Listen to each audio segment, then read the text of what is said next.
Orain dela 3 urte, etxebizitza berri bat erosi genuen hemengo bloke residenzial batean, eta hasieran egin genuen modernizatzea etxebizitza bai altzariengatik eta itxurarengatik. Eta erabaki genuen aukera on bat zela berokuntza sistema berri bat jartzeko.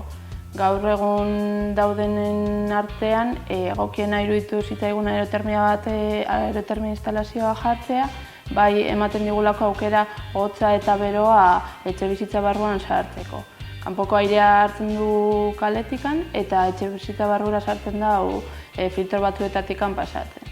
Orduan, denbora guztian birziklatzen dagoen aire hori etxebizitza klimatizatzeko erabiltzen dugu.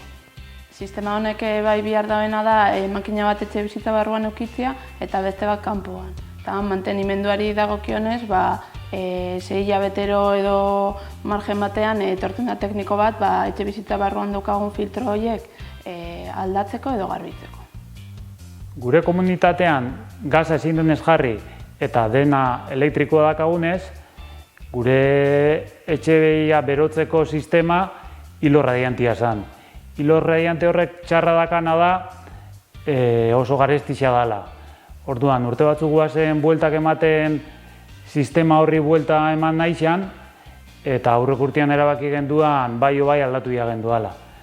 Enpresa desberdinekin hitz egin eta gero, gure kasuan sistemarik eraginkorrena aerotermia dela erabaki genduan, eta orduan aurreko urteko udazken egu partian aldatu genduan sistema, eta egizia zen aerotermiakin oso gustora gauz, azkenian egunian ziar dakau gun nahi deun berotasun hori, eta hilo radiantiakin pasatzen jakuna zen tarifa nokturna hori ukitzerakoan gabez berotzen zala etxia, eta guk nahi genduana zen egunian ziar ukitzia goxotasun hori.